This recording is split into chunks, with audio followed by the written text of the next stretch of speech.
Since its debut in 1979, Mobile Suit Gundam has become one of the biggest pop culture franchises in Japan. But through the 80s and 90s, it was never positioned to make the same kind of connection with audiences in the United States. It's almost like you'd have to make a Gundam cartoon specifically intended for the American audience for it to properly connect. This wanted to be that, but this isn't that. This is something truly odd. This is Doozy Bots.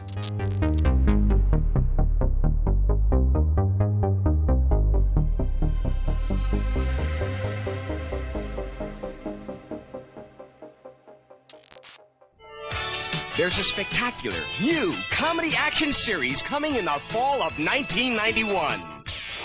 Hey kids, get ready for... Mobile Suit Gundam first aired in Japan in 1979. Within a few years, it had become one of Japan's hottest properties, spawning a multimedia franchise that touched everything from cartoons to comics to toys to candy, amusement parks, cosplay.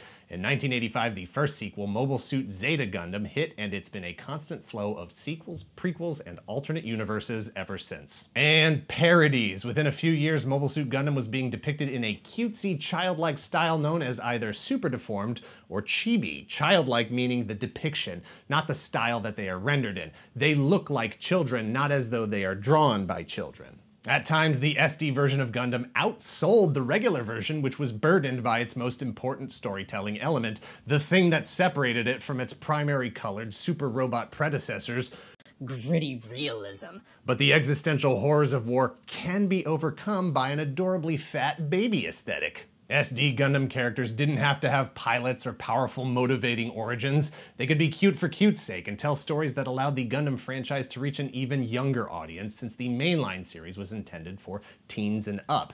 But none of that applied to the Western market, and that's where there was opportunity for expansion, both in terms of pop culture influence and, more importantly, cash to take to the bank.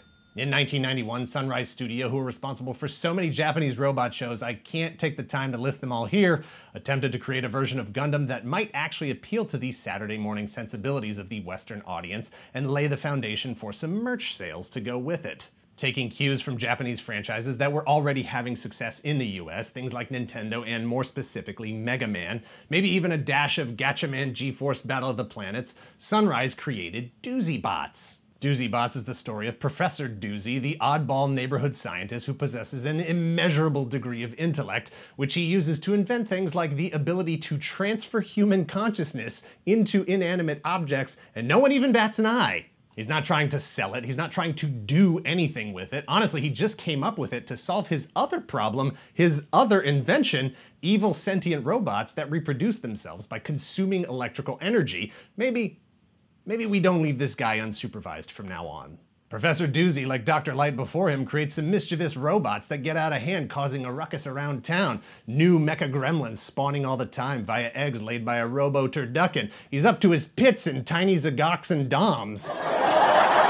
Professor Doozy doubles down, attempting to put out the fire he started with more fire. He creates a second batch of fat baby robots, but this time he's going to recruit a team of teenagers with attitude and transfer their consciousnesses into the fat baby robots. Americans, are you seeing what you've been missing with the Gundams? The teenagers with attitude represent the spectrum of presumed American interests. A football star, a cheerleader, a goalie, a surfer dude on a rocket-powered flying surfboard, and a boy in a wheelchair. Give him points for the attempt at an inclusive roster, and then take those points away for putting the kid with the wheelchair in the Guntank body. Which came first, the inclusion of Guntank or the kid in the wheelchair? I don't know, but come on! Everyone thought this was a good idea? The series was supposed to be released in 1991, but to this day, the only evidence that it even existed as a concept is the nearly 4-minute pitch reel that sets up the basic story, conflict, and characters. No specific toys or comics or games or any other Doozy Bots specific items. Hard to point to any documented reason other than a belief by US interests that it wasn't worth picking up. Maybe the US market wasn't ready for Gundam yet. Maybe this bizarre look at Western interests through the lens of the Eastern sensibilities was just too weird even for Saturday morning cartoons. That said, just 9 years after Doozy Bots did not exist, Gundam finally found an audience with Gundam Wing on Cartoon Network's Toonami lineup. In the year 2000, Gundam Wing and all other Gundam-related stuffs exploded in popularity in the United States. Long time coming for those of us who had lived in Japan from 1980 to 1982.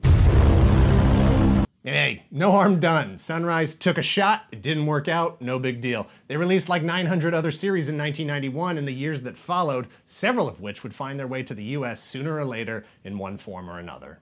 It's all about timing. Gundam Wing broke the code for the US market in 2000. The interest in the series opened the floodgates to all manner of Gundam merchandise. In 2004, riding that wave of Gundam hype, Sunrise developed a new show initially for the US market using many of the SD elements that they had attempted to utilize in Doozy Bots for a new show called Superior Defender Gundam Force, or SD Gundam Force. SD Gundam Force depicted a world where humans and fully autonomous Gundam robots lived peacefully together, a deviation from the transferred consciousnesses of Doozy Bots, but a realization of Gundam's expansion to a new market who had yet to experience the full range of Gundam stories and characters that had been created over the course of 30 years, an oddity in the history of Gundam and for cartoons in the United States.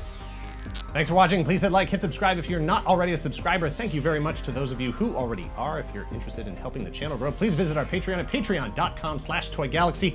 Please share this video and let us know in the comments down below on a scale of 1 to a doozy.